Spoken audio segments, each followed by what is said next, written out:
click, click, boom. What's going on, faithfuls? The Nothing But Niners crew is back, man. We're ready to talk some 49ers football, man. We're going to discuss all the latest and breaking events that have happened with your favorite team and my favorite team. And for all you haters out there, the team that you love to hate, this is the 49ers Updates and Discussion Show. We're going to bring this thing to you guys live. We're going to start with some formalities, guys. I want to thank you guys for checking us out here on the YouTube page. If this is your first time here, make sure you guys hit that like button. Make sure you hit the subscribe button. Also, make sure you have on your notifications. This show is not pre-scheduled. So if you don't have your notifications on, you're missing out on the live show, and there's not much we can do about that. You guys have to have your notifications on.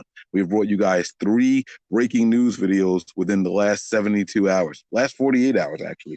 So make sure you guys have those notifications on so you get the notices when we're going live. All right, guys? Make sure you guys hit up the website, too. It is www.nothingbutniners.com. That is your one-stop shop for any and everything 49ers from us here and Nothing But Niners, okay? It's going to lead you to our social media pages. We have Twitter and Snapchat. Those handles are Nothing But 9 ERS. Again, that is Nothing But the number 9 ERS. So make sure you give us follows on both of those avenues. And then we also have our Facebook and Instagram handles. That is Nothing But Niners, spelled all the way out. To the Facebook community, if you're out there and you're watching right now, make sure you guys grant access to StreamYard so we can see your name. So when we shout you out for your comments, that way everyone knows who it is. So make sure you have that access granted to them.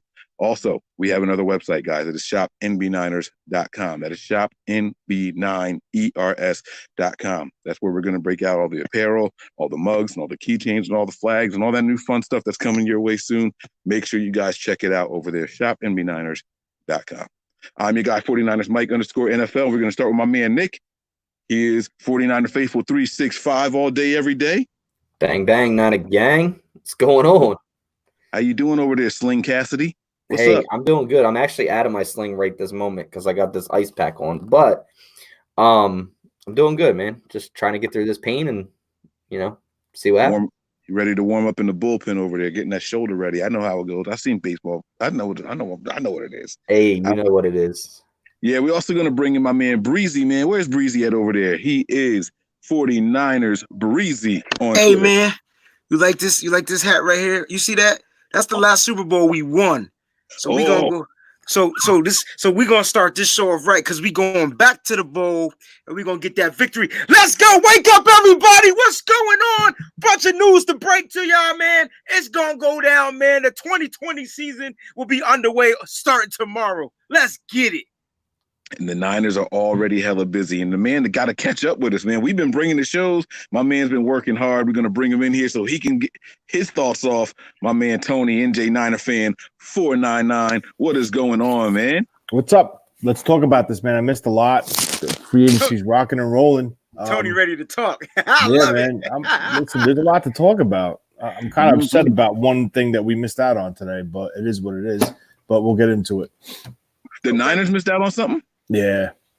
Well, fuck it. Let's start there then. What we missed out on? I think the Niners are knocking us out the park. You saying we missing? We dropping the ball? Yeah. What we missed out on, Tony? They had an opportunity to bring in a guy from Denver, McGovern. John Benton came from Denver, the offensive line coach, and he was Connor McGovern. His name is. He signed with the Jets today. 3 years, $27 million. Nothing crazy, but maybe it's just because we're so damn strapped right now why we couldn't land him. But he would have been a really, really nice piece at that right guard spot and also gives you versatility to play center. And listen, it's someone that if this is true that we were really in the running for him, it's something that shows us that Benton really had something for him and he really wanted to go after him. So we couldn't land him. It is what, it's disappointing, but it is what it is. We got to move forward and try to find the next piece because if we could have landed him, that opens us up in the draft for really to focus on our corners and our wide receivers and possibly defensive line depth. But can't land them all. Yeah, I mean, maybe he wasn't somebody that they saw anything worth, targeting in. I think that if I've learned anything these last couple of days, it's that the Niners could still do whatever they wanted to do this season. I didn't think that was the case. I thought that this was going to be a very limited, very restricted. When I say restricted, I mean like physically restricted. Like we don't have the chips, we don't have the capital to go out here and sign big contracts in free agency. We didn't have the picks to go out here and manipulate the draft the way we wanted to. Right? We're kind of forced to trade down at 31. Right? That's how I went into this. these last 48 hours have been a whirlwind of mind-blowing moves, man. And I, for one, am very happy with it. What about you guys? Yeah, I mean, we came into this year with $9.9 million in cap space, right? So they Supposedly. say, yep. And with the new numbers that come out now, the McKinnon move saves us $3.64 million this year in 2020, $9.2 million in 2021. And the 49ers are now sitting at around $15 million under salary cap before the Sean Coleman deal and the Blair deal goes in. So we're still waiting on numbers for that. But we're sitting at about $15 million. So we've added pieces. We've got an additional pick. We've, re-signed Armstead, Blair, Coleman, Ward. McKinnon, Ward. Jimmy Ward, and we're still, And we're making money. $6 million over cap of what we were before. So, that's pretty good. Yeah, man. And Breezy, he's got the Super Bowl hats and stuff on. We always a little linked on something. Like I got my little, I don't wear it often, but the Super Bowl patch over here on the thing. But we lost this one, so I ain't gonna brag. But Breezy, man, good. how you feeling about all of these moves? Are you surprised? Is this what you expected? I mean, I've seen some people saying the Niners haven't done anything new. Like, I can't say I expected the DeForest Buckner trade. I'm not gonna go out here and say I expected that. But I told y'all the Niners were gonna make moves. No one was like, everybody was like, oh, we got no money. I was trying to tell you they was gonna do something. The Niners have hit free agency hard like a motherfucker. That's how they hit free agency. They came into the joint. They got money in the bank somehow. They figured out numbers, shaved off the top, cut, restructure. Ain't cut nobody yet. Restructure, blah, blah, blah. I got a proposal for you guys, though. Tony, this is for you. I know you and I, in the offseason, we kept saying we wanted to go guard, right? Nick too. He's like, yo, let's beef up the line. The best thing we could do was protect Jimmy G going forward. Let's get the weakest link on the line and let's beef it up. Remember, I wanted Glasgow. Remember, that was my guy. You was like, get the dude from the Patriots, right? They tagged him, and then they had a chance to get McGovern, like you said, right? I had an epiphany, bro. The 49ers. If they can re-sign Ben Garland, right? They're bringing back Tomlinson. Brunskill could play right guard. You got your two tackles starting. You got Sean Coleman could play one of those tackles. He's your swing tackle. School could play the other tackle. I think the 49ers offensive line, and you got, if we re-sign Garland, he could play guard or center. So I'm sure they'll bring in other pieces, but I think the 49ers are going to be pretty okay at offensive line because the weakest link out of all of those was Pearson, right? And if Mike Pearson is still a 49er, not sure if he still is, I mean, he's just reserve. I think they'll be all right. I think another year in the system, they'll be okay. I liked Ben Garland. I think he came in as a center and he held it down. He had one couple of bad snaps, and then after that, got slapped in the butt, and then he was okay. I think the 49ers are going to be okay. I'm not saying they shouldn't improve on the offensive line. I think they're going about this the right way. I think in free agency right now, they're going to try to address the wide receiver position and draft a wide receiver. Because I want y'all to talk about our wide receivers, because I was talking to my wife. We were out running, and I was trying to name our wide receivers on the roster, and I got stuck at like after two, like maybe three. You know what I'm saying? I think I said Debo, Pettis, and I think I kind of got stuck. Taylor and Hurd. I think that was it. And Richie James. And I still think that's our weakest link. What do you guys think? I agree. I mean, I think we do need to add pieces there because we still don't know what's going on with Sanders. Sanders, by the way, turns 33 today, I believe. But I just want to touch on something that you brought up as far as the offensive line. I think it's the reason they really focused on this guy because he gives you dual versatility. He can play center and guard. You guys got to remember, Weston Richburg went down late in the year with a very serious knee injury that is going to take time to recover. Mm-hmm. So now if he's not on track or because of what's going on, he's not at the team facility recovering, Now you might have a hole at the center spot because Okay. he's not ready for training camp or even preseason. So that's why I think they maybe looked at him. Being that this did not happen, I still think Brunskill will challenge and probably be penciled in, like I said before, as the right guard. But I think Garland is important to come back. If Pearson's not in your plans, I think Garland must come back to play the center and back up the center for Richburg. Because I think it's like a coin toss between Garland and Pearson. They both offer the same thing. They both can play center and guard. Clearly, they're both at the same levels because he struggled immensely in the Super Bowl. He got manhandled by what's that guy's name? Jones. Chris Jones. Chris Jones from Kansas City. But it's not a knock against him. He's in the latter part of his career. He played well all season. He's a well-respected guy. He gives it your all, but upgrade is needed. So just because of the injury to Richburg, it's, that's a big piece now. So God willing, he gets through this recovery. He rehabs. He's on time. Hopefully he's ahead of schedule and we'll be all right. But if he lacks behind, you got a problem.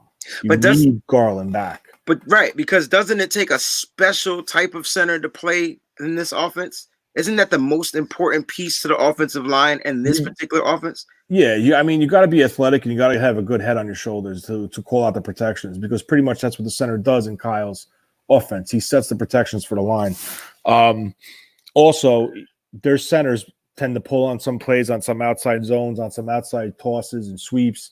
And if he's not pulling, he's going down to the second level to cut off that crossing linebacker. So those are all things that you need to be the center in Kyle's offense. That's why he went big on Richburg. He went big on Alex Mack when he was in Atlanta. So we've had some time to take in some of this stuff that's going on, right? And I want to reflect, guys. I mean, there's emotional responses. We do the breaking news, and we try to be like, news reporters. This just in, the 49ers have made, like with the little ticker going across the bottom and whatnot. Then we try to do the show afterwards and we reflect on it. We're like, I think it was good. I think it was bad.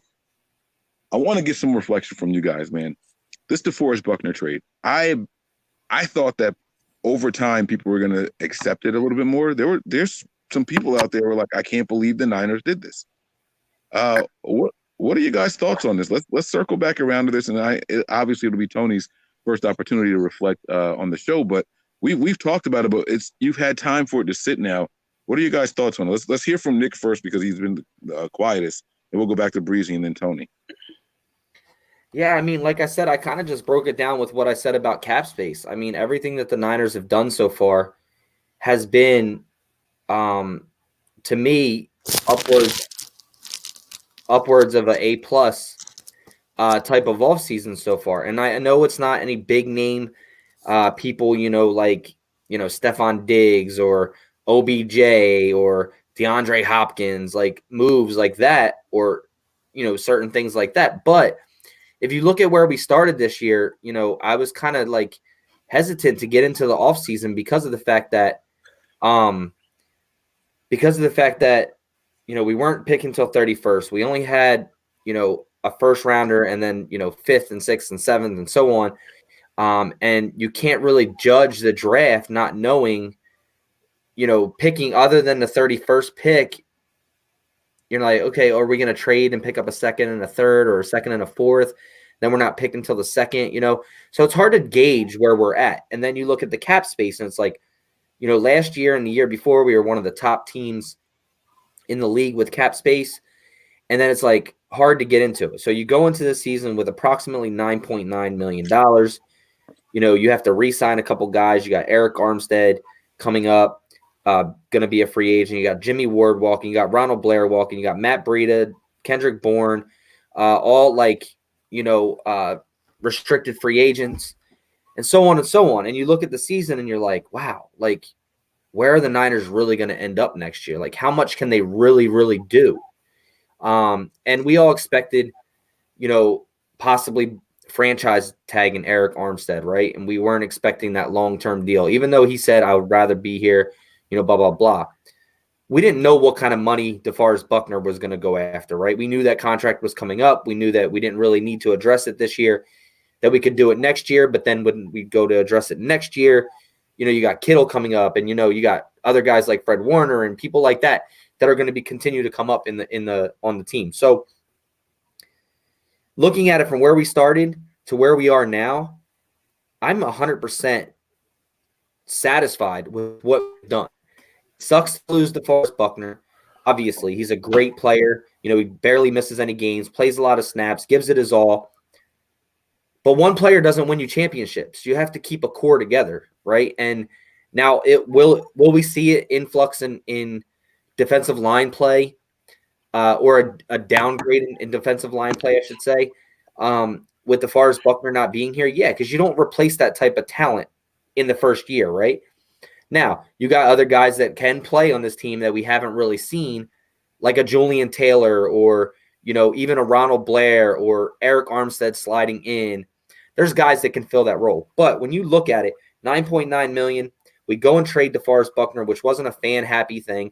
You gain $12.4 million. You gain a first-round pick at number 13 overall, which only with the new CBA this year only cost you $3 million to sign at that position. So now you add 2 first-round picks. Now you don't pick until the 4th or to the 5th, but you have an opportunity to trade that 31st, get in the 2nd and maybe the 4th round. You add to your cap space. You restructure Jerick McKinnon. You bring back a Jimmy Ward. All the moves that we've made, and we're still right now approximately $15 million over cap when we were only 9.9 going in, and we added picks, we added players, and we brought the core of this defense back. All 10 of 11 players returned to this defense from last year, other than DeForest Buckner. To me, that's a good offseason. You're bringing back key components. Then you still have money to throw around and possibly still bring back an Emmanuel Sanders or pick up another receiver from somewhere else or make another move going into this year and then add in the draft. So to me, I'm completely satisfied with it. I know it's a long, drawn-out answer, but I just wanted to explain because, like, I think what Parag Marathe and this front office is doing is they're definitely, you know, one thing I've always said, Mike, and you guys know that I say this, how good is Kyle Shanahan with letting people go that he trusts in, or this team, right? But we just seen it with DeForest Buckner. Like, yeah, Navarro Bowman he did it with, but Navarro Bowman was on his last leg, right? So DeForest Buckner's in his prime. To let a guy like DeForest Buckner go and get compensation because you know you're not going to get it next year and you don't want to lose anything this year, it just shows me how much this team is in for the team and not individual players, and that makes me happy. All right, so Nick is on board with everything, man. Tony, you know what? Yeah, let's go with Tony now. Let's hear Tony's thoughts on some of the stuff that's happened, man. I mean, you can go with just the Buckner thing, or is there anything that you don't like about what the team has done so far? All right. Well, I'm going to be honest with you. I was at work. I came outside. I checked my phone, and I called you to see if there's anything going on. And as I'm talking to you, I'm looking through Twitter, and boom, it pops. And I got to be honest with you. I was mad. Like, when I saw that, I'm like, are you effing kidding me? So, like, you know, right, your instant reaction, you're enraged. You're like, what are they doing? What are they thinking? But I had to get off the phone to go do something at work. So I did what I had to do at work, and I just sat there and I kind of thought about it. And if you really analyze this move, after you're calm and after you're like pissed off and shit, and you sit there and look at it, it makes 100% sense. Okay. 2 similar players, height, weight, offer 2 similar styles. One is more versatile. One is more, one wanted more money. One was more workable with their contract, willing to work with the team. Okay. One holds more value in return than the other. So just by saying all that, I think the team made the right move because they got a first rounder, a high top half first round draft pick. Not Bosa. Armstead probably would have got a second, if not a third. Okay. So the position that we're in and the price that he was asking to be re-signed on an extension was in the low 20s and upward. I don't know exact number, 20, 22. I heard 23. I heard 21. So it was way over 20. With that being said, is on this defense, on this team, they set the precedence of they're favoring the outside rushers. Okay. They feel that the inside rushers are replaceable and interchangeable. So again, this was the right move according to their philosophy. Armstead, go ahead. I was going to say, you concluded that they value inside rushing less because they traded Buckner away? Yes. Because what you're doing is you're taking a guy last year who offered you, not this year, the year before, 12 plus sacks. Okay. Armstead wasn't on the field. But I thought Buckner could slide out at end sometimes. Obviously, the team didn't feel that way. So they got the best deal they possibly could in the decision that they made on who they're going to keep because of all those reasons why I just said. And that's the move they went with. And because they made that move, they were able to do the moves that they made, like Nick said. They brought back Coleman on a one-year extension. They brought back Jimmy Ward, who's a big piece of the secondary, even though he doesn't have interceptions.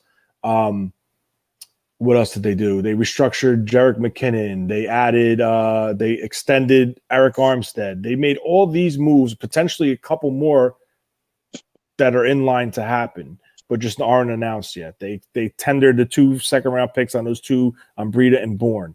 So, and they still, like Nick said, they still have $15 million in cap space. They brought back Blair. So it's a smart business move, but as a diehard fan, you're pissed as hell to see Buckner go. But I think there are pieces here, even though I still think they need to bring another body in to play the 3 technique. It doesn't have to be a high-end free agent. It could be a mid-tier or a veteran who's looking to latch on for one last Super Bowl run. Mike brought his name up last year. Gerald McCoy could fit in well with this defense up front. People keep throwing Ndamukong Suh out there also. Ndamukong Suh because of ties to Kosaric. But overall, after analyzing this, I think it was the right move to make. I do think possibly they could lose a step up front, possibly. But I think, and we said this numerous times, this team drafts 2 years prior. They have to make a decision on a free agent. So 2 years ago, they took Julian Taylor, right? Julian Taylor's better as an interior player. Eric Armstead's better on the outside in the base. Julian Taylor's going to be replacing Buckner on the inside as a 3 technique as of now, before any moves are made. If you go say right now, this is the roster going into your 53, Julian Taylor's going to be your starting 3 technique, in my opinion, on the when they come out with the starters. It sucks. We lost Buckner, team captain, great locker room guy, great team with the great guy in the community, but it was the right move, and they got one hell of a return for it, especially that he was picked 7 overall, and they're getting the 13th pick overall in return.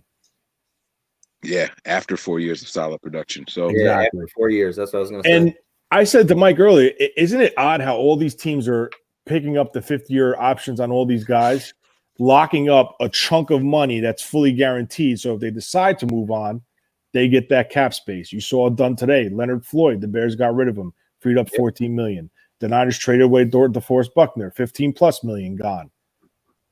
It's just amazing how these guys are doing it.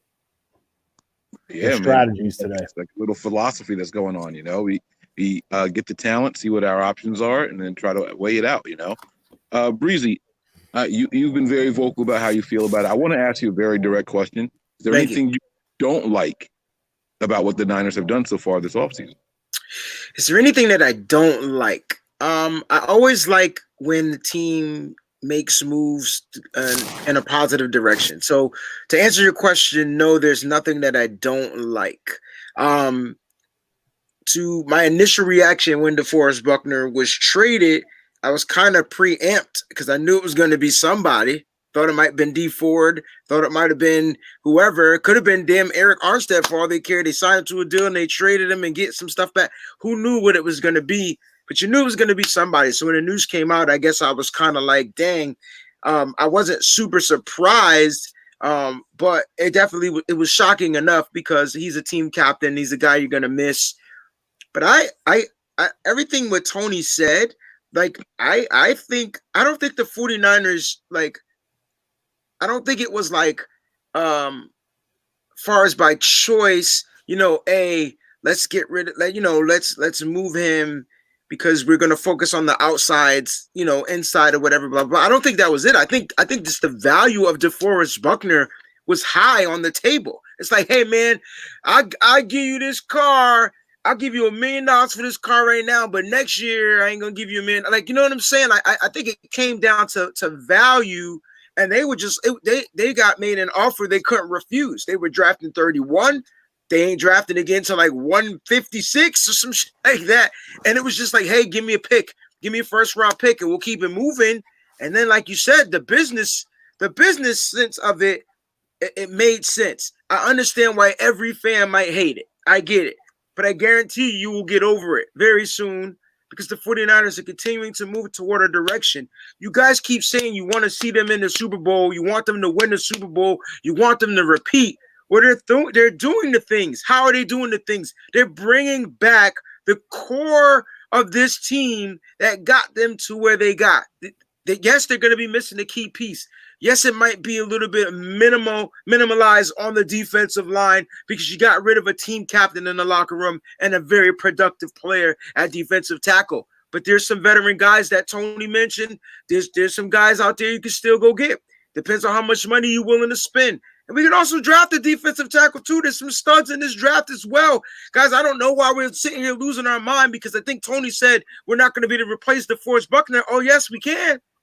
We absolutely mother freaking can. We could go into the draft and we could say, hey, I want this kid out of Auburn, or I want this kid. Like, there's some guys. I'm not saying, hey, everybody's replaceable. So at this moment, as 49er fans, we just got to kick off our shoes, relax our feet, and party on down with the Lynch beat. You know what I'm saying? Like we just got to ride with it, because they're in order for Kyle to paint masterpieces, he needs the right colors, the right paint brushes, and the right canvas. And that's what they're doing. They're building, they're restocking up with the colors, right? And they're just changing the surface, the canvas a little bit. And they're going to be adding in and sprinkling in some new pieces. So, there's going to probably be a couple of more free agency moves. There's going to be some cuts. I want y'all to get ready. There's going to be some cuts. There's going to be some new addition pieces. Why? Because Kyle loves competition and camp. He loves it. He wants the best of the best competing for the number one spot. And iron only sharpens iron. So that's how that's going to work. As far as the tenders, y'all know I love Kendrick Bourne. Yep. My question is this. As he yells, Nick puts a message up. That's hilarious. What timing on that? I love it. Whatever. Nick, you kiss my butt. But listen, and so can David. Now listen, I have a question. Do you think the 49ers really, they really want to get rid of a Kendrick Bourne and a Matt Breida because they placed a high-ass tender on those guys? And the compensation is only $3 million and some change. So even if they don't get signed, they can afford 3-point-something million apiece to pay those guys for one more year. Do you think this was a genius move again? Because they really don't want to get rid of those guys and they really want them back? Because why the F is the tender so high on two undrafted guys? I'll answer that. It's strategy what they're doing. They're setting a high price on them. They put a second rounder. They could easily put a third rounder on him. But they said, no, you want my guy. It's going to cost you a second rounder. Remember, any team could throw any contract at the 49ers, and they have 5 days to match it. Okay? Correct. So if a team does that, the Niners are like, all right, listen, Kendrick Bourne, what are we missing in this year's draft? A 2. Let him go. You get a 2. There's strategy. There's I got to be honest with you, and I'm not trying to say like I know everything, but John Lynch, in the matter of the 3 months that he was in the New England Patriots organization and the 2-3 years he was in broadcasting, he's learned so much from that organization. That DeForest Buckner move was 100% a Patriots Bill Belichick move. Oh, yeah. Hunt, do you remember when Richard Seymour was the best defensive lineman and they traded him to Oakland? Do you remember when they traded Vince Wilfork not traded, but didn't re-sign Vince Wilfork and let him go to Houston? There's strategy behind this. Or how they traded Chandler Jones to Arizona? Exactly. There's strategic reasons why they're doing this. They're trying now. Obviously, this team can't afford to throw big money at a big free agent. So anybody they lose from this point on, guess what's coming next year? Compensation picks. They're following the exact same way the New England Patriots do things, and you could even say it, the Seattle Seahawks. The same exact formats. It's amazing. John Lynch surprised a lot of people. And I will never forget the day I was sitting at work on that computer and it said the Niners hired John Lynch straight from the Fox press booth to be their GM. And I'm like, what? I was cool with it. And all of a sudden, I was nervous. Where we're at. Anything was better than Trent Baalke. So you could have been GM and I would have been like, yeah. Look, we are at right now. Yeah. So I guess my question is, I get it. It's strategy, right? But how much of that is also, I really don't want to get rid of these guys. Well, that's the strategy of it. That's the strategy of it. You're gonna put tenders on guys that you won around, but if somebody comes along and says they want them more, then you get something back for them. You're kind of setting the price for what it would take for them to get that player from you. Right. Understood. Which is high. It's high. So that I know that's what you're my trying point. to ask. Yeah. You're trying to ask Breezy is, did we set it so high so that they don't walk, so that nobody really talks to them or anything like that? Mm-hmm. I could kind of see that in this situation just a little bit. And you're setting it high and then say, okay, well, if they really want them, then that's what they're going to have to give them for us. And that's basically what it is. I think it's that they want those guys here. But you also have to remember, and correct me if I'm wrong, Tony or Mike or Breezy, but with a tender, if you decide to keep them on your roster, you're paying that money, but that's their tender contract, right? 3.5 million, 3.56, whatever it is right now. Which is really nothing. Is nothing, right? It's pennies. By the way, that's the exact number we said we would give a 4-year contract to Kendrick Bourne for. That's the exact number we said, by the way. But go ahead. I'm sorry. Right. So, but then we were also saying a fourth. We didn't think he was going to get a second. I said a third. But because I want to bring that up, that we talked about that, because that's a perfect segue for what we talked about. But correct me if I'm wrong, Tony. Now, if we give them that tendered contract and we decide to cut them after the 50, before the 53, that is a no cap hit. Correct? Right. Yeah, it's kind of like the franchise tag. It's a guarantee. Right. That doesn't count against cap space. Correct. So, I mean, that's still $7 million on the books if you get to keep them. Like it's just a contract that doesn't have any cap hit. So it's a win-win situation for the Niners, right? You get to keep them, or you're getting a second round back for them. And if you keep them, you don't have to put any other money out. And it's a really light contract. I think those two would be making more than Jerick McKinnon this year, because Jerick McKinnon is like league minimum plus a year salary. I don't even think his contract is like, I think it's like 3.4 or something like that. But so I mean, that's something we need to talk about tonight too. Well, there's another way to think about this, Breezy. You want to know if they put this tag on them because they don't want them to leave, right? Mm-hmm. I think that tells me two things. One, I think that they tried to make an offer that their agents were like, maybe we shouldn't accept it and see what's out there. Because I don't know if you guys remember, Kendrick Bourne tweeted something a while ago about, I'm trying to get that 4-year bag. Mm-hmm. I don't know if y'all remember that or not, but he put that out there. And if they didn't get what they thought was fair compensation, the team still owns their rights. The player doesn't have to agree to the offer that the team took. So now we're at a stalemate. Well, what's this? Now what are you going to do? You're not going to franchise tag these guys. You can use these tenders on them because you still own their rights. Now, if they get those offers and all that, everything else you guys discussed. But I do think that it's possible, because we were just talking about Matt Breida in particular last night, about it just doesn't make sense. We know he's not the least talented running back on this roster. Correct. He's one of the top talented guys on this roster, right? So we were discussing all that, and it just didn't make sense for us to just let him walk. You know what I'm saying? And the team, I'll be honest with you, they held their cards against with Kendrick Bourne, because I was like, damn, like as much as I like Kendrick Bourne, am I like, you know, like is he my new Quentin Patton? Like I've said that about him before, but like, how do they not do anything with this guy? Now I'm starting to think they did make him an offer that him and his agent felt like he deserved a little bit more. And this is where we are now. This might be the stalemate. And I do think Bourne is going to work, but then that leads to the tweets that we have to discuss. Bourne was tagged in a tweet by someone, and it said that Kendrick Bourne and Matt Breida are coming back at the second round tenders, and they'll be back for the 49ers. He was like, yeah, we'll see. We'll see what happens. Yeah, I'm going to pull that tweet up so we can talk about it real quick. But, you know, not verbatim, but basically it was, yeah, we'll see. Let's see what happens. He didn't say, yeah, I'm happy to be back. He didn't say, I'm ready to get to work with the Niners. It was, let's see what happens. And then someone else tweets a very similar tweet with Breida and Bourne tagged in it. And Breida responds with the same thing. Like my man Bourne said, let's see what happens. I'm thinking that these guys were extended offers and they're not feeling it. So they're not happy right now. I'm not waiting. I'm just saying. I mean, if you can't respond to a team, if you can't respond to the team that you're with currently because of whatever, that sounds like unhappiness tweets. Those are unhappy tweets.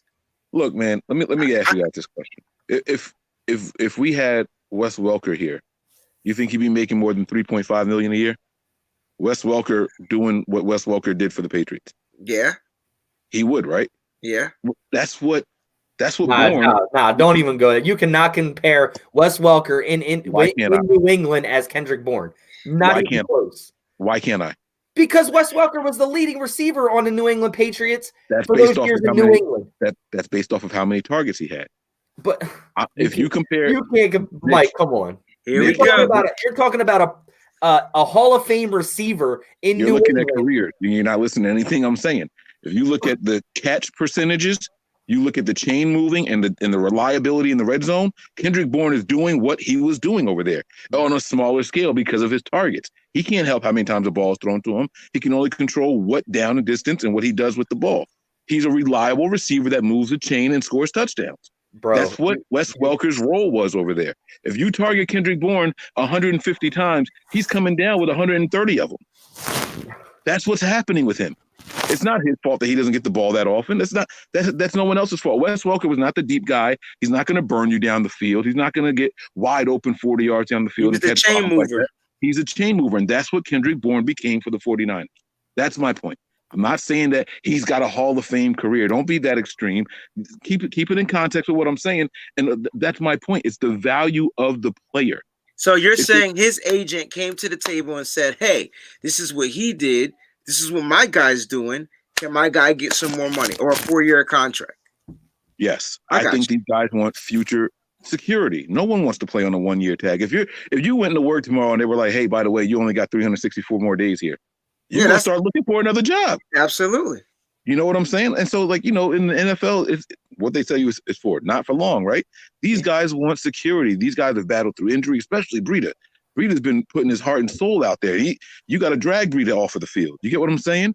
And so I'm not saying that he is Wes Welker. Don't sit here and do all that. Wes Welker was making $16.8 million a year in 2007, and we're talking about $4 million compared a number 3 wide receiver to a Wes Welker in possessions. You can't do it. I can compare how they're using those systems, which is what I compared. Yes. It's comparable. It's absolutely comparable. I'm not saying he deserves $16 million. I'm not saying that he deserves that much money. What I'm saying is they're used the same way. And so, look, we were sitting here talking about. Pick a different guy. Wes Welker's one of the best slot receivers in the league in the NFL ever, and you're comparing him to a number 3 receiver. I think he's comparing. He's comparing as far as stats, like as far as what Wes Welker has stats. Like as far as their roles, like the role on the team. I think that's where he's coming from. But that's what I'm saying. Their roles are totally different. Wes Welker was a go-to guy. Kendrick Bourne is not. And he's saying if Kendrick Bourne was the go-to guy, his stats would be higher. That's what he's saying. because All they right, well, do this. They do it's the a same whole lot thing. of what ifs, but I mean, He's just saying if Kendrick Bourne was targeted more, he would have higher stats, and it's possible.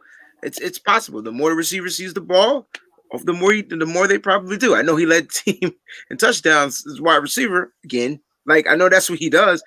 So basically, their agents got to go to work. That's what's happening right now. Saying it's a stalemate, but now it's up to the agents of Kendrick Bourne and Matt Breida to go get them their deals based on their performance. Correct? And if not, I said basically it's up to their agents to get them those deals based on their performances. Right. The right. agent's job is to get paid for what you think your player is capable of doing. Exactly. And if the agents can't get a deal for them, then they need to chuck that mad shit up and join the team, get on the wagon, grab them a ring, and go look for their deal next year when they become unrestricted free agents. Right. I just think, like I said, I mean, I'm excited to have Kendrick Bourne back because I think he brings a certain aspect to this team that we need. But I also don't think that he deserves more than $3.5 million a year right now. Like, I don't know. I think I need to see more from him. Like, I've come a long way on Kendrick Bourne, but I'm not comparing this guy to – they're two total different positions. Like, I got you, bro. I can't do that. Like, I can't do it. Understood. I just think he wasn't. Wait. Let me ask you this question, then, Nick. Let's play it out like this. Would you like to see Kendrick Bourne get more targets in the system? I mean, yeah. I mean, I'd like to see a lot of guys get more targets, but I'm not talking about a lot of guys. I'm talking about Kendrick Bourne in particular. Would you like to see him get targeted more often in this system? Yes. Okay, so if he's targeted more and he's producing more, you can't pay him for what his stats were. You have to pay him based off of what he's going to do. That's what contract. But your first big contract, you get paid off what you've done. No, you don't. What do you? What? You get paid based off of how the team projects you being used. They take both. They take into consideration what you've done and they project what they think you can do. Yeah, like, and they pay accordingly off the projection. So the thing is, Bourne has been reliable. Bourne has been a chain mover. He is a red zone threat, the only red zone threat at wide receiver the 49ers have had for 2 or 3 seasons now. And that's what he's done. He has shown that he's consistently that guy. And if you want to use him more, and that might be why they can't come up to an agreement. I don't think that it's Kyle Shanahan's plan to use him more. I think Shanahan wants him to be behind guys like Debo and Hurd and whoever else they're going to bring in this year in the draft. You get what I'm saying? I think Shanahan views him as wide receiver 4. I think his agent and Bourne feel like I can be wide receiver 2 somewhere. You get what I'm saying? And I think that's why they're so far off. So I'm not saying that he's going to get that money. I'm saying that the mindsets of how they're thinking are 2 different ways, and that's why they're so far off and can't come to an agreement. So boom, you hit him with the second round tender. We still want to keep you. This is how much we like you being here. That second round tender. You know, if they didn't think that highly of him, it would have been a 4th round tender, like we were talking about, like Breida said, the 3rd. It's the same situation as where you just said that Matt Breida is a healthy scratch, and he just wasn't playing anymore because the team lost confidence in him. But they put a second round tender on him. It's the same shit. Like, I don't know why he wasn't playing, but I think they put the second round tender on him because of his talent. Same thing with Kendrick Bourne. I think they're tagging these guys based off of their talent. These guys are good enough to go somewhere else and be more productive than what they've been in this system. Correct. That's my point. But they're not going to be utilized in this system. Right. So the 49ers want something back. If you feel like they could be utilized, go ahead and sign them. Just give me a second round pick. Right. So let me ask you this: and are either one of them worth a second rounder? Yeah. On the right team, absolutely. Absolutely. On a team that if Kendrick Bourne or Matt Breida's the starter on the Tampa Bay Bucks, he would go motherfucking ham. I tell you what, if the Patriots had Kendrick Bourne the last 2 years, he would have been Tom Brady's target across those short routes, and he can go. He would have gone crazy with Tom Brady with the Patriots the last 2 years. His numbers would be twice, maybe even 3 times as much as what they were here. And and Edelman wouldn't be as hurt. Right. Like they're forcing it because that's all they had that was reliable. So let me ask you this, right? We're talking about Kendrick Bourne, right? Now let's just say we bring in a top receiver this year. Let's just say Judy, right? And the team continues to keep Goodwin and he stays healthy, and then you have Deebo Samuel. That's your 3 right there. Is KB playing on over any of those?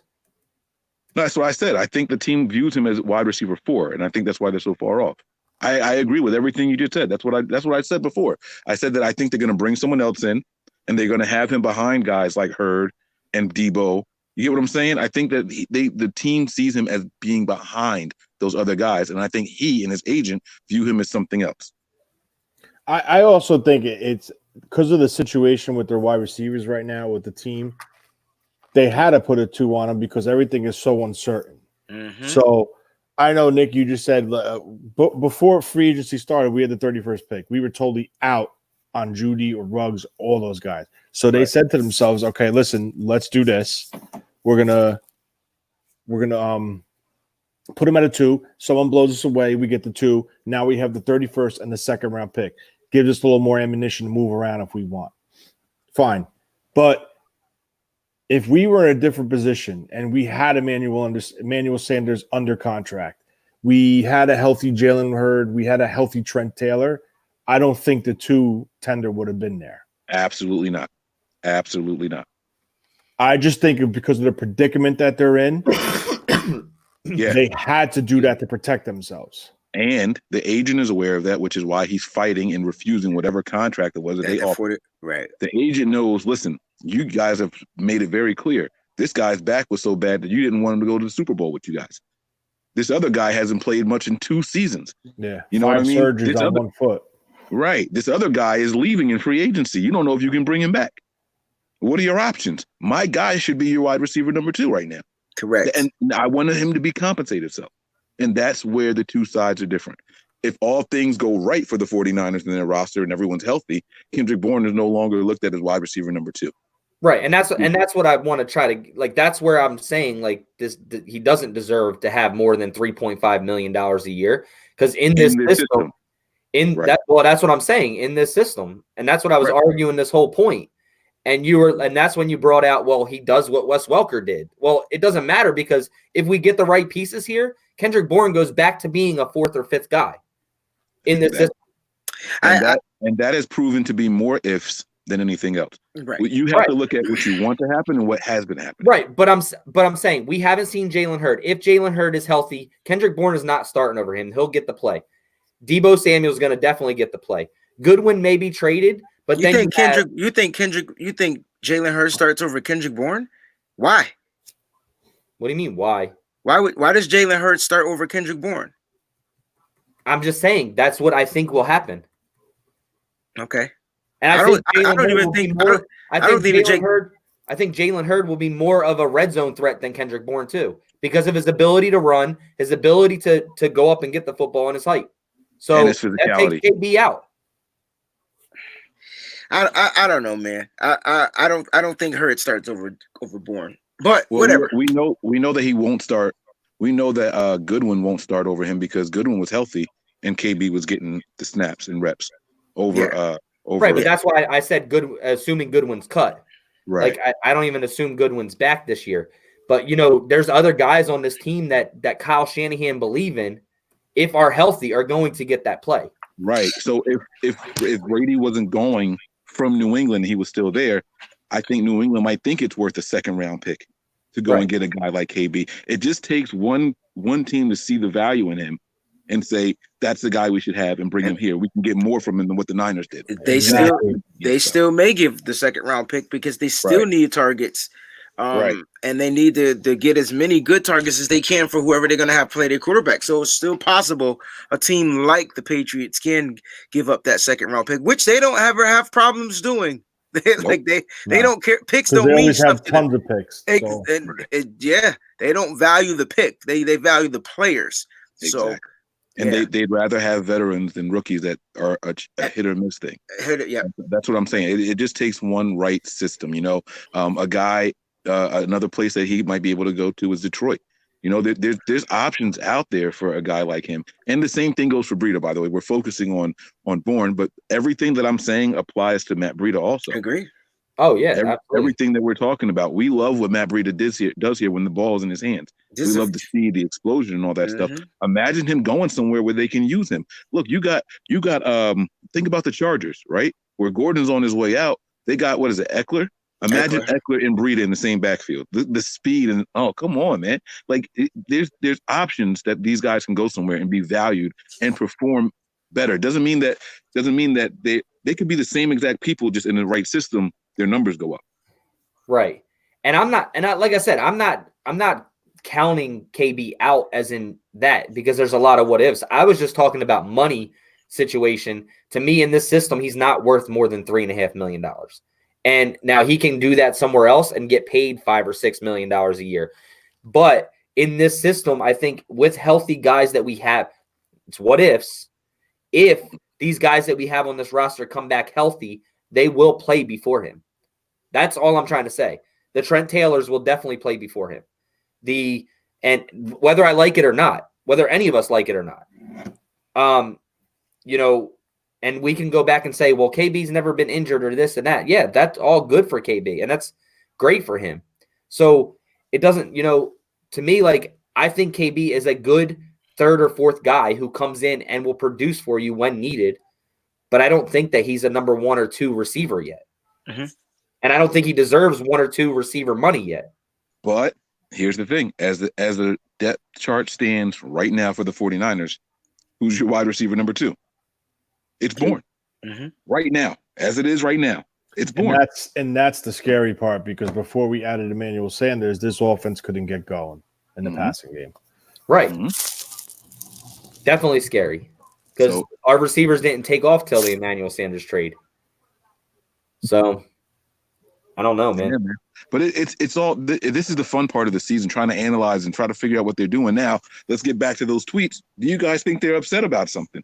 I mean, I know I just sat here and explain my point and everything. Do you guys think that there's some not animosity, but do you guys think that I think it's shade, right? I think it's a little bit of shade thrown.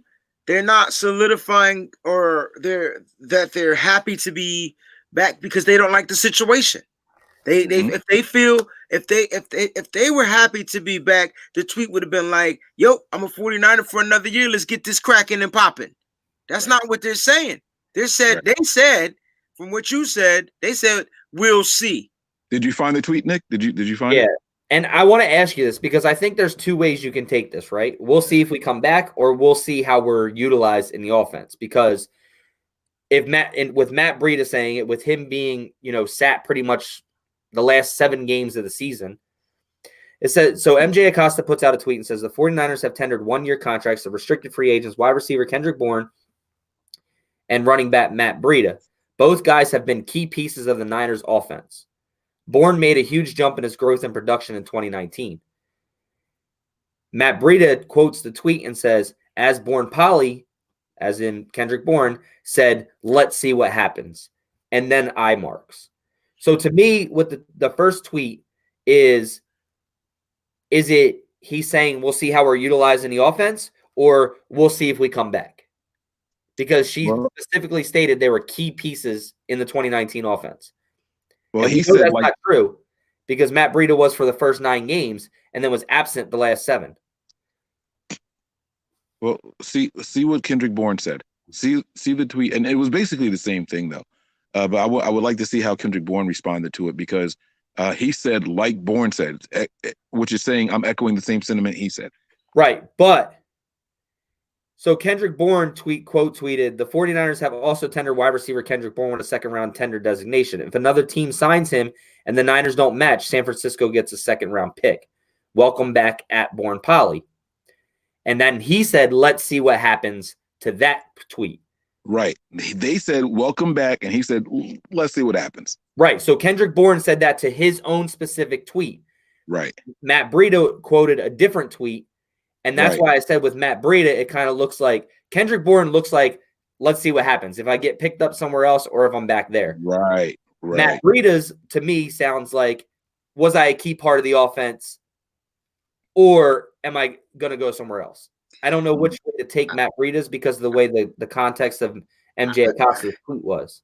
But all I'm seeing from Breida is he said, as Bourne probably 11 says, let's see what happens. Maybe he's saying the same thing that Kendrick Bourne is saying. Right, but there's no there's only one comparison in that tweet, and that's why I said is I take the other one as the comparison was that they tendered him, then the second round pick, and it said if another team signs him and the Niners don't match, then MJ Acosta said the same thing, but added that both those guys were key pieces in the offense. Correct. So let's have some fun with this real quick, guys, because damn, it was a fast hour. I love these shows. And maybe it's because I'm outside and I get to smoke and drink, but I love these shows like this, man. Let's have some fun with real quick. A yes or no segment for you three really quick. Do you guys think Kendrick Bourne comes back to the 49ers? Yes. Yes. Yeah. Wow. I'm okay. I don't think a team is going to want to give up a second round pick. I don't think any team in the NFL values him as a second round pick right now. All right. And now what about Breida? Go backwards. I want to hear Nick's last. Tony, what about Breida? Does Breida come back this year?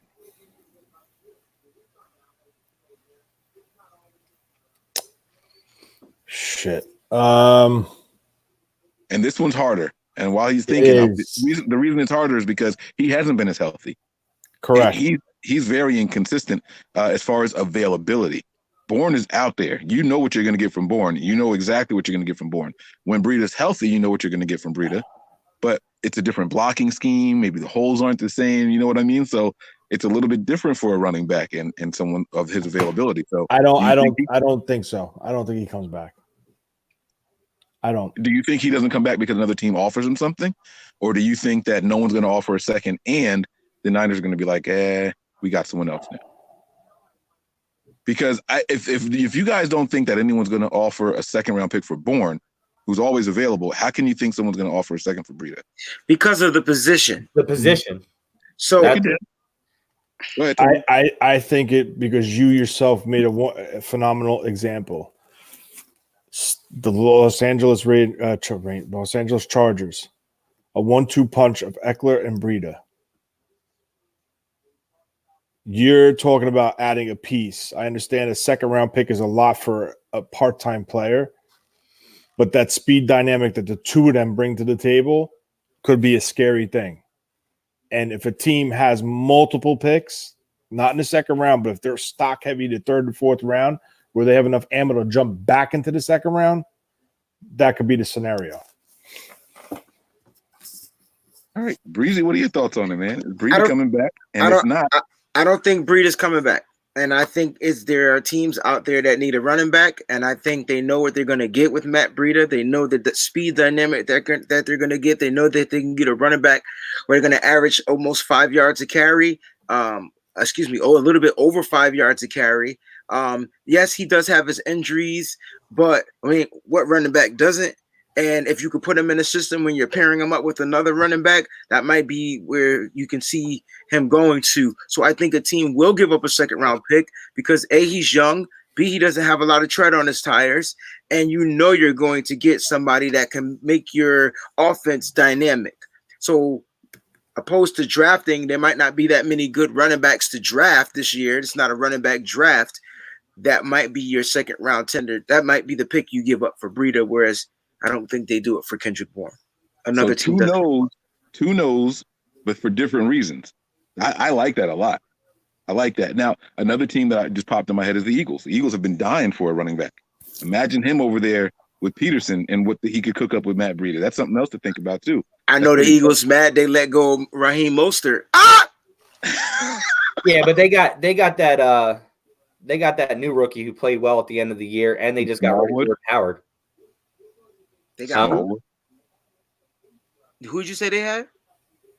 He said they had a rookie. I know the rookie. What else did you say? Because I thought Jordan Howard just signed to Miami. That's what I said. They just got rid of Jordan Howard. Oh, that's what okay. I didn't hear that part. They got Miles Sanders over there. Yeah, Miles Sanders. Yeah, from Penn State. He gonna need a counterpunch. He gonna need a counterpunch. Yeah.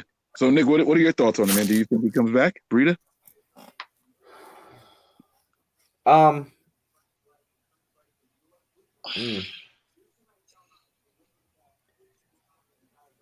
No, I don't think he's coming back, and I think somebody's going to sign him.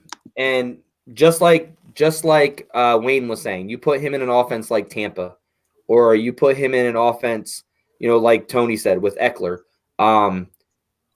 You could even put him in an offense similar to Atlanta with Devontae Freeman going away. Like these type of offenses he can produce in, and he's going to come cheap. So you can get him. You give up a second, but you get him for 3 years on a cheap ass deal. And all you're doing is giving up a second. Like you're not going to spend the same amount of money on a second round pick as you would Matt Breida coming. You're giving up that piece and still being able to get him. I think Jeff Wilson is going to be more in this offense this year. And I don't think we're going to get rid of Coleman because, I mean, it's, it is like $6 million cap save if we get rid of Coleman. But the way that Mostert came along, Mostert, Coleman, and McKinnon now restructuring his contract, and then Jeff Wilson Jr. too. I think we get the second round pick for it. All right. Well done, gentlemen. I like that. That was very interesting. So we got 3 people saying that they don't think Breida returns to the 49ers this year. Wow. Okay. Very interesting. All right. I think the selling point, Mike, was how he was not even used in the Super Bowl. I think not even Kyle. I think Bobby Turner lost faith in him. Yeah. Something had to happen. I don't know what, but something had to happen where they just like, especially with what's his name banged up. It was that fumble, y'all. Coleman. It was that fumble in Atlanta, that Atlanta game, and after that, it just stuck a fork in him, huh? Well, I said to Mike last night, like, is it really the fumble issue? And I know Bobby Turner gets pissed off about that, and he did that with Mostert, and he did that with Coleman, and he did that with Carlos Hyde, like all these guys, right? But was he really like? Was it that, or was he nursing that injury that he had? Because after his injury is when he started going downhill, and Mostert began to run the football really good, and Coleman was protecting the football and running decent. And it was like these two guys are running the hell out of the football. And you heard Kyle Shanahan say before, "I'm going to go with the hot hand." They put Breida in the game to close out the game, and he couldn't do it. And he gave the ball back, and the 49ers lose the game, even though they still had another chance to win the game. The fumble, and then he fumbled again in the playoffs, and they gave him another chance. So I think that was it, man. I think that was when it was time to readdress the role of Matt Breida the same way they did Weatherspoon. He was getting torched and toasted, and they was just like, you know what? We this is it. We gotta do something. And what did Weatherspoon do? Coach put me in on special teams. I didn't even know Matt Breida was on special teams, Nick, until you said so yesterday. So it came down to that, and I the second round tender is good. It's good for him because it lets him know that he's of value, and I think he's going to find a team because all the teams in the NFL are trying to do what the 49ers did. The 49ers and the New England Patriots are probably the only 2 teams in the NFL with 95 running backs. He's going to the Rams, isn't he? He's going to go to the Rams. I keep hearing that they're over Gurley. He's going to go to the Rams, ain't he? I don't know if they'll give up a second for him, though. They giving up all kind of crap. I don't think they have a second. Did the Rams? Yeah, Did the Rams? And they just gave up mad. What, they just lose 4 defensive players? Did the Rams trade for What? No, they're trying to trade Gurley. No, I got you. They're trying to trade Cooks too. Cooks is on the block, I heard. Yeah, he is. How does someone break this down for me? How does this work? Because I'm not going to pretend to know all this stuff about the tenders and all that.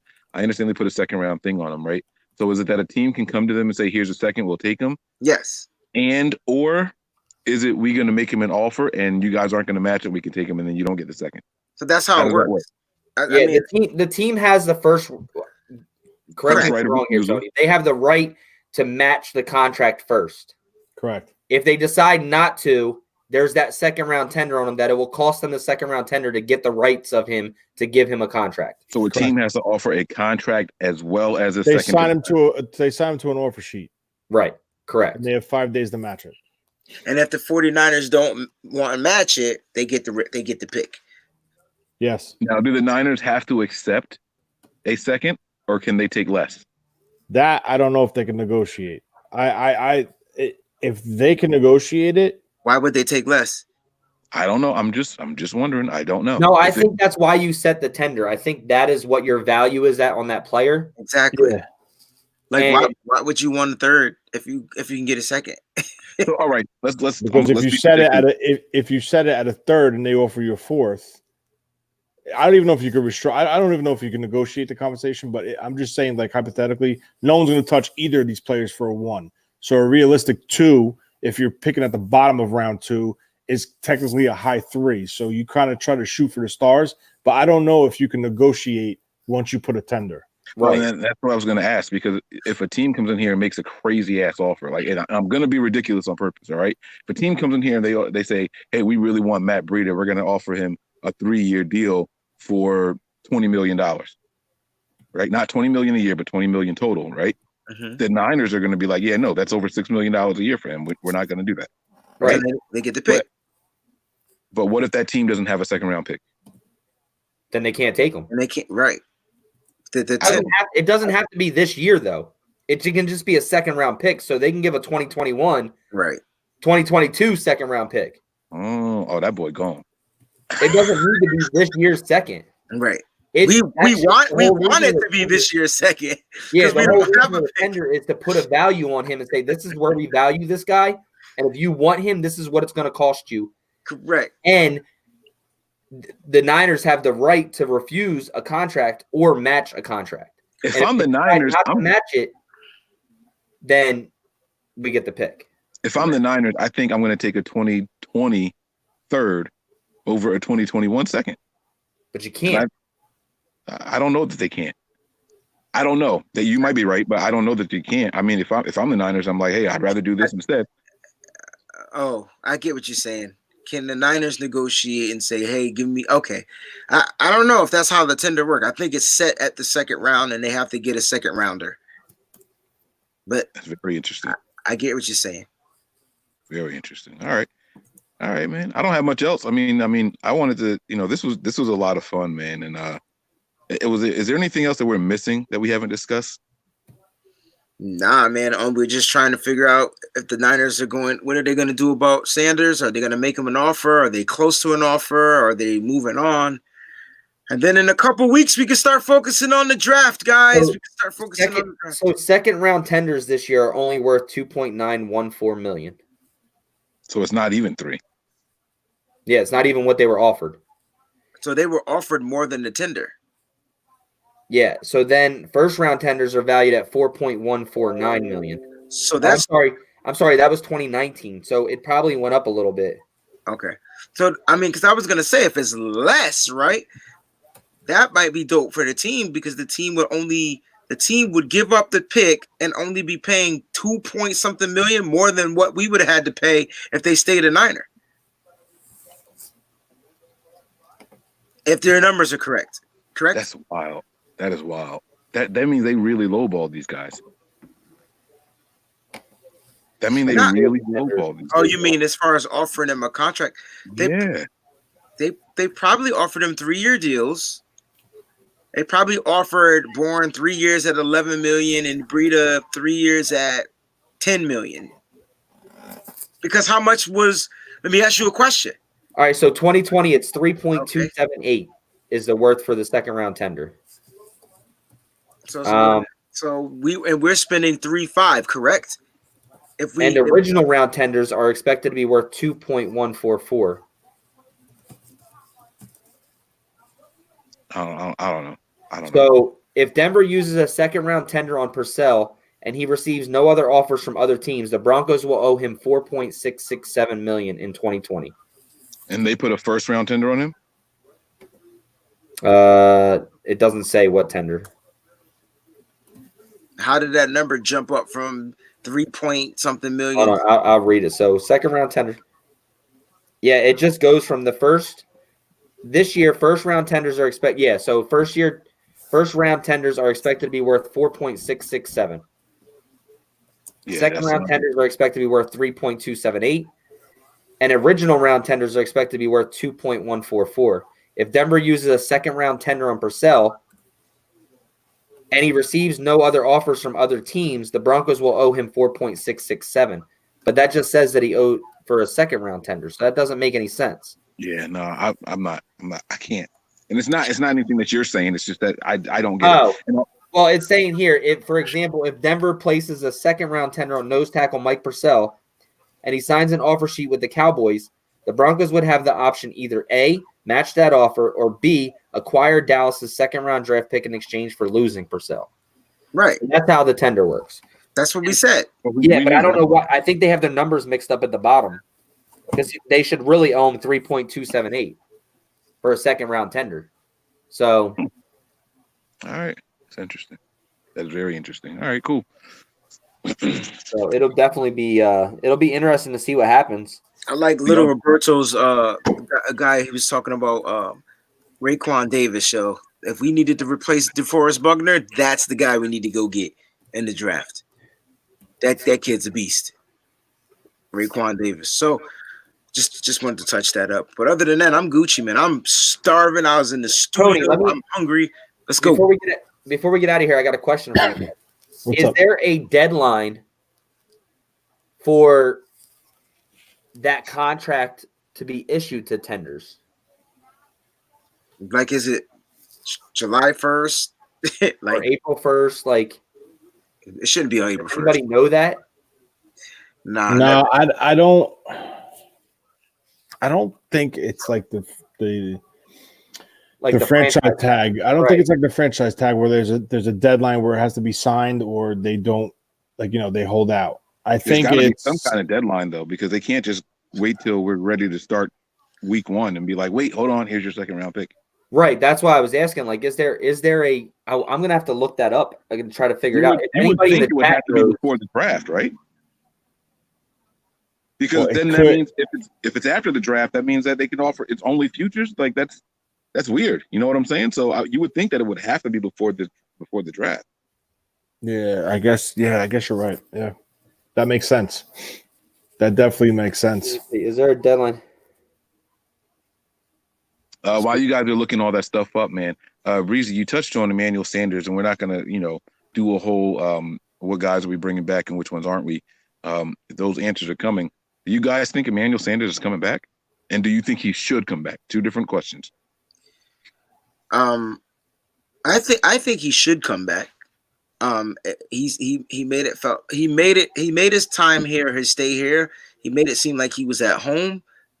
He was definitely a role model to the younger wide receivers that we have. We're going to only have more younger wide receivers. So I think having a veteran is needed, and especially at that position. You saw him training with those guys. You saw him telling them what he expected and what others were expecting of them to become like elite wide receivers. And he's not even an elite wide receiver, right? Like, so like this guy is like a big mentor and role model for the younger guys. And the moment he was injected into the offense instantly got better in receiving. So I think he should. Will he come back? It all depends on numbers, man. This is his last contract.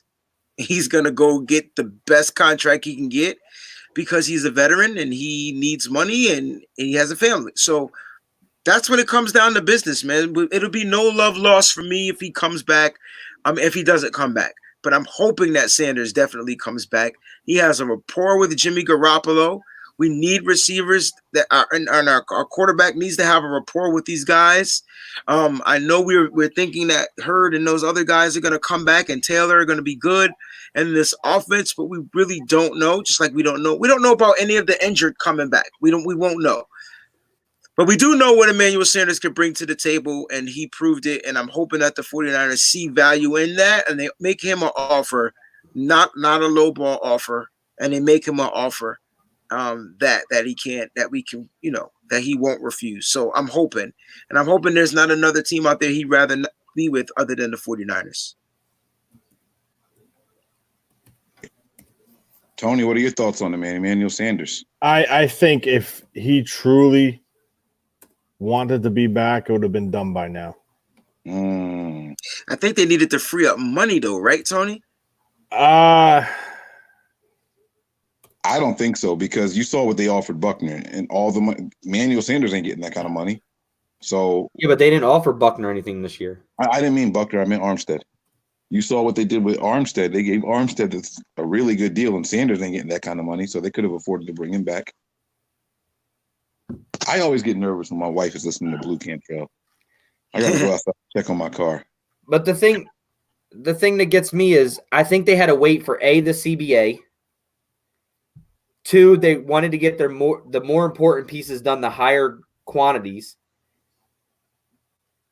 like Eric Armstead, obviously the restructure of Jerick McKinnon, free up some money, as in bringing him back, because there are other receivers that they may feel comfortable with going forward, but it would be a luxury to be able to get him back at a certain price after they figure out everything else they need, if they can bring him back. That's what I kind of think with him. I was thinking that the second round tender on Bourne might mean something about Sanders not coming back. They want to make sure they have at least Bourne back. So, you know what I'm saying? Like Bourne's their safety, their fallback option. Right. But I do think they still want to try to bring back Emmanuel. But I honestly, my gut feeling is if he wanted to be back, it would have been done by now. Yeah. Or at least like close to being done. I just don't think that's fair. Like I'm sure guys want to come back, but they have to wait till the numbers add up, right? Like we have more money now than we did when the offseason started. Right, but then we needed to make moves. We had to get our defensive line back. We had to. That's what I'm saying. I don't think. Sorry, go ahead, Wayne. No, good. If you add it, y'all were talking about priority. Right. I'm just saying, like, I think that they know the market. The market's not going to be crazy high for him because of the wide receiver draft. The draft because of how good the draft is. Right. So I think free agency for wide receivers, other than the guys that got traded, is going to be a really slow market. 2 wide receivers got traded, and 1 got re-signed in the offseason. And how good deep the thing is. Because, I mean, if you look at Emmanuel Sanders' stats, he had 66 receptions for 41 catches for first downs, for 869 yards and a total of 5 touchdowns. That's production, right? So, like, from a spread out offense, because we all know that nobody on our team is going to really get 1,000 yards other than George Kittle, right? Receiving wise.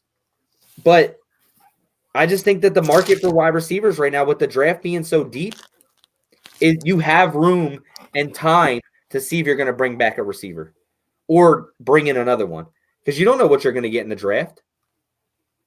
They could bring him back and keep Bourne too and not even draft a receiver in the first round because of the likes of what you're going to get out of a healthy Trent Taylor or a healthy Jalen Hurd. Like, and does Dante Pettis bounce back? You got to remember, these guys drafted receivers for the last 3 years. Well, 2 years. But the top 3 rounds, right? Top 3. What, Hurd was second, or Samuel was second, Hurd was third, Taylor was fifth. So I just say, I mean, in the top rounds of the NFL draft. So it really depends. They might not even go and draft a receiver this year. We may be all looking at this wrong because of what they've drafted the last 2 years. Nah, they getting a receiver. I think they have to get another guy. Yeah, I think we have not been in a position for because of our needs. We have not been in a position where we can go grab a guy that Kyle specifically wants. And I think there's at least 5 guys that you could get in the first round that Kyle specifically wants as a wide receiver. No, I'm not saying that I don't want a receiver. I'm just saying we have to also think about it this way. We've been drafting receivers, but not in the first round. And we haven't had there's 5 receivers, in my opinion, in this first round that could be a game changer. And I think we haven't had this luxury to draft a wide receiver because of other needs that we needed at the time in the first round. So I think with that 13th pick, bro, he better draft who he feels is going to be a key vital piece going forward for the next 5 years, and it's going to be one of those guys. And just remember this: we all talk about a defensive player, and then we go and draft an offensive tackle in Mike McGlinchey. We did that. We did that once because we needed to protect. You know what I'm saying? We didn't because we had Trent Brown. So we did.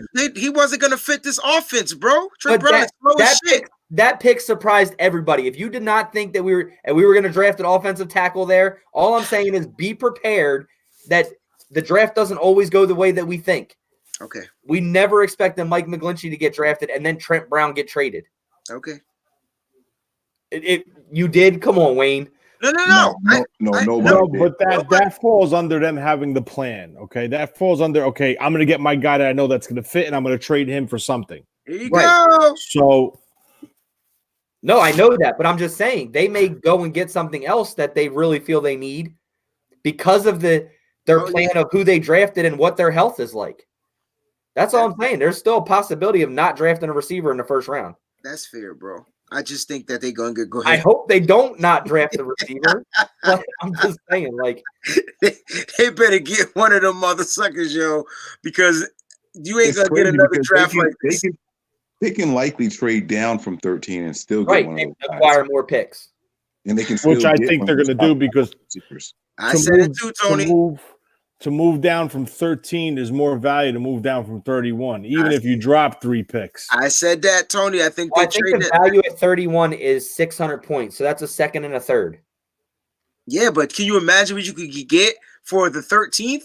You could still get a late first. You can go from 13 to 15, 13 to 16, pick up a second and a fourth, or a second and a third. Oh yeah, and still pick up a second, third, and fourth, and still draft 31. But I'm just saying, it all depends on how that board falls and how. I'm just saying, guys, we do this every year. We overanalyze and say it's going to be this guy, it's going to be this, it's going to be this. It's our job, Nick. I know, but I'm just saying, like, how many people be pissed off? I can tell you one thing. Not one of us mother suckers had a punter in the 4th round on our board. I know that. Right. That's exactly. Nobody had us taking 2 receivers back to back in the second and third either. And I'll never forget when we made that pick, and I'll never forget your reaction, Nick. Yeah, my stomach hurts just thinking about it. Right. But so I'm just saying, it's just something to think about. But like, Tony, like you said, we could go from 13 to 16 and still get a top-notch receiver. It just might not be a Judy or honestly, I think that's what's going to happen, because I think there could be potentially somebody else that look at Mike's face. He's talking to his wife. That's why. I think there's someone there. There potentially someone could be there in the lower half of the first round that they could get, not named Judy, Riggs, or Lamb. Yeah, that's what I'm saying. It's just, everybody's talking about Ruggs, Judy, or Lamb, and there could be a guy out there that we don't even know, and we trade down, get more picks, and still get him at 16 or 17.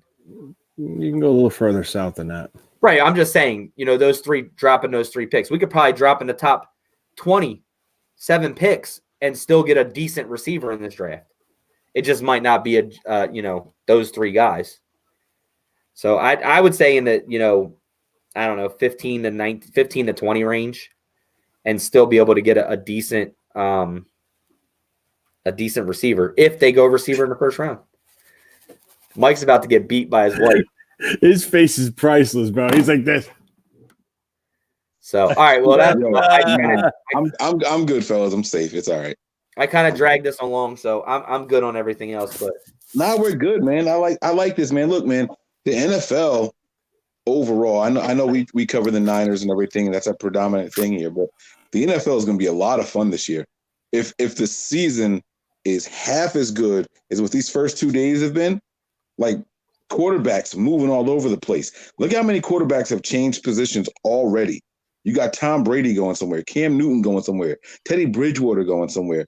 Like Tannehill getting the extension. Like this is wild. Phil Rivers to the Colts. Like I said. Like this is getting crazy, and that's just the quarterback position. Wide receivers getting traded, top dudes like big bro. Hopkins, in my opinion, is the number one wide receiver in the NFL, and they moved him. And for whatever reason, I was like, yeah, I mean, that's not surprising because for whatever reason, I thought Hopkins was number 2, 29, 30 years old. Yeah. This dude 27. Bro. He's number 2, too. Like, what was I thinking? Like, oh my God. You were thinking wrong when you say he was number 1, but he's definitely number 2. But I mean, even like guys like Ryan Tannehill. No, Michael Thomas is number 1. Wait, who's number 1? Michael Thomas is number 1, bro. Nah. You can say all you want. Michael Thomas is the best receiver. Michael Thomas is number 1 based off of volume, not no. ability. He's the best receiver in the NFL. He gets open. He catches the ball. He caught more passes than he had less drops than this year too. He had more targets than and he had less drops. If you have more targets and less drops, how do you fight that? And there's other talent in New Orleans to help him with that. What other talent? That new dude. Oh, Drew Brees. Never mind, Drew Brees. You got it. Okay, I got you. You're right. It's Drew Brees. No, I'm not. I'm saying as receivers.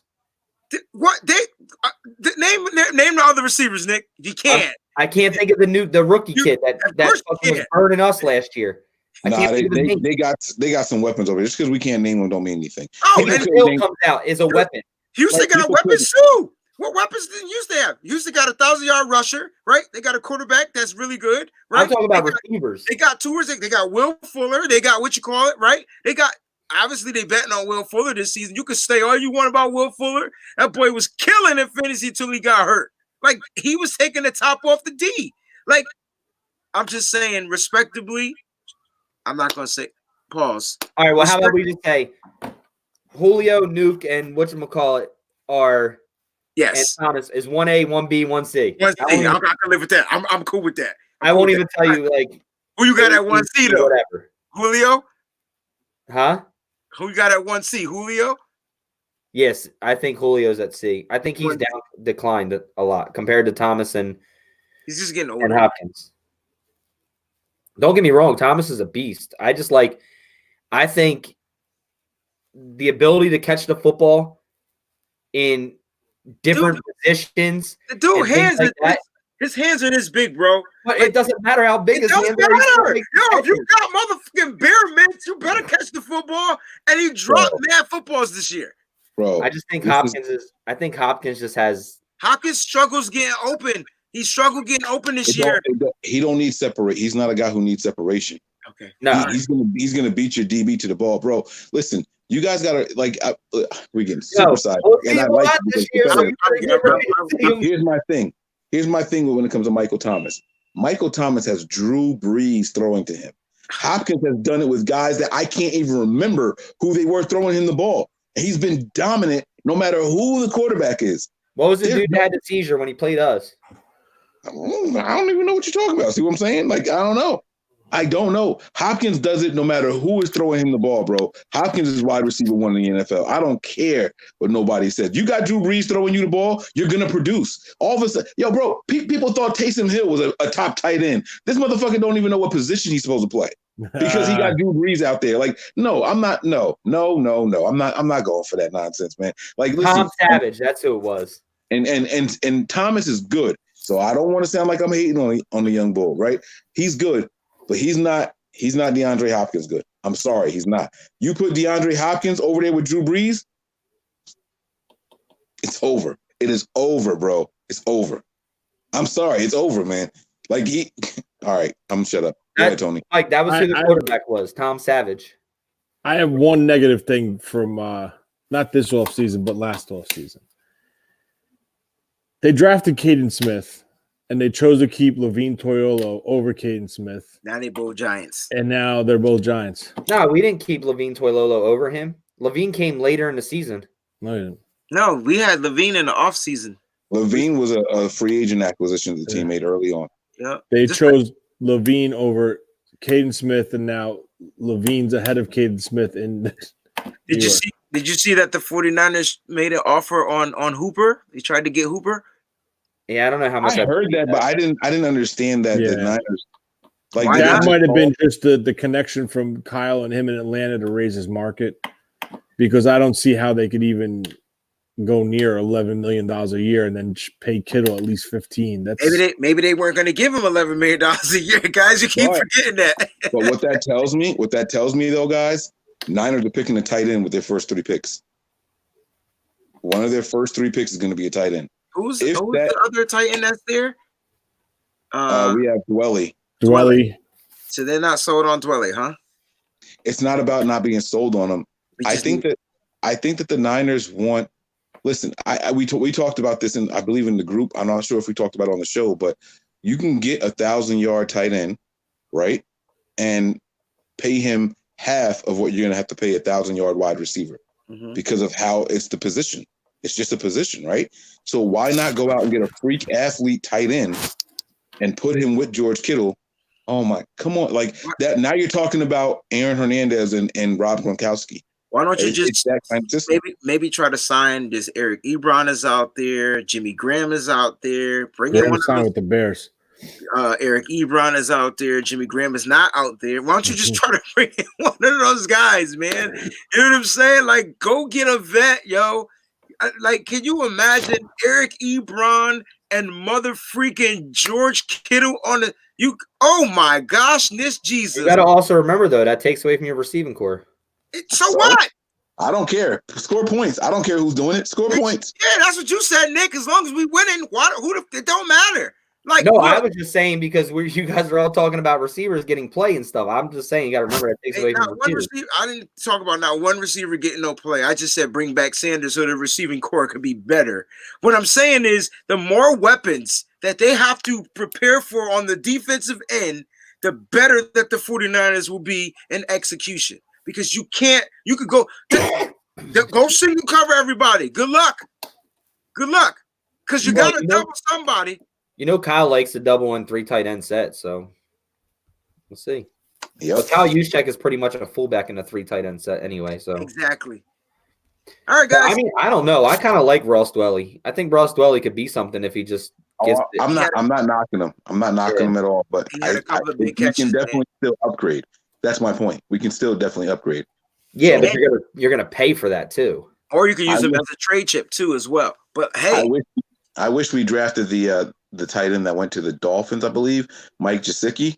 Oh yeah, he is a talented. He is a freak athlete at the tight end position. They're just not using him right, man.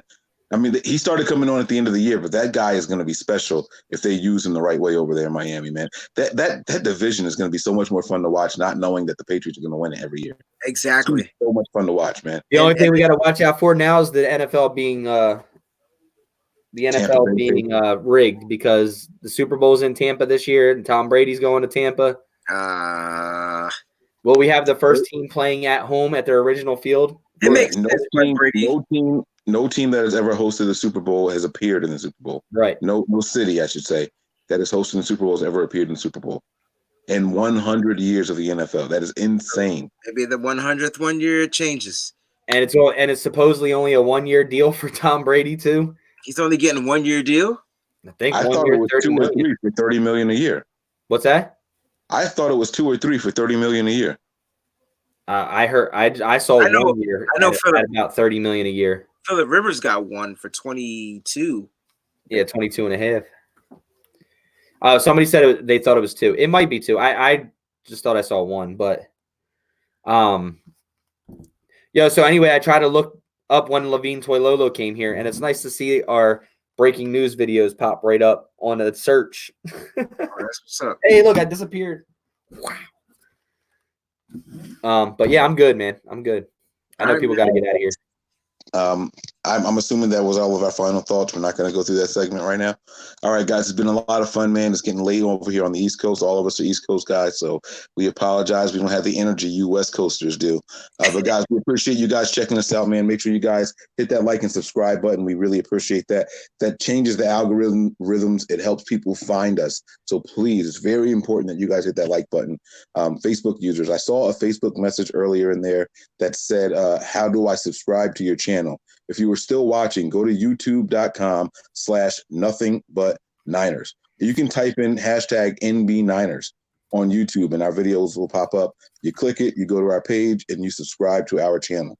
It is very, very important you subscribe, but not only subscribe, turn on those notifications, guys. All right, because when you do that, you'll get the notifications for when we're going live.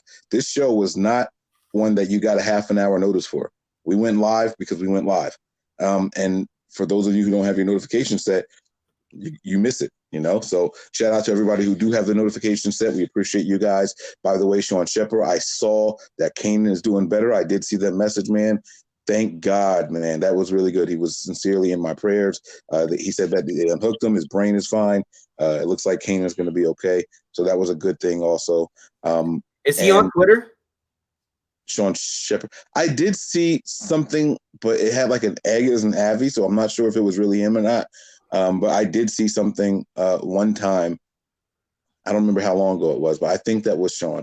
I just know a couple guys reached out to me asking if they were because they wanted to send condolences. So, or prayers to him. I'm sorry, and I didn't know if he was on Twitter. So if you're on Twitter, let us know, Sean. Yeah, you guys. It's not just about the personalities that you see in front of you right now on the camera. It's the people in the chat also.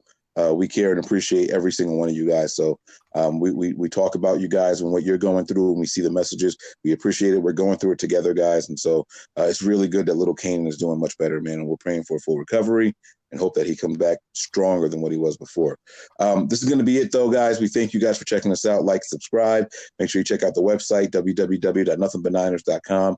If you're looking for apparel, you guys can go over to shopnb9ers.com. If you're looking for us on our social media pages, our Twitter and Snapchat are Nothing But 9ERS. If you're looking for us on Facebook and Instagram, it is Nothing But Niners, spelled all the way out. It's your boy Mike, 49ers Mike _NFL, signing off for my guy Nick, 49er Faithful 365 on Twitter, and my guy Breezy, 49ers Breezy on Twitter.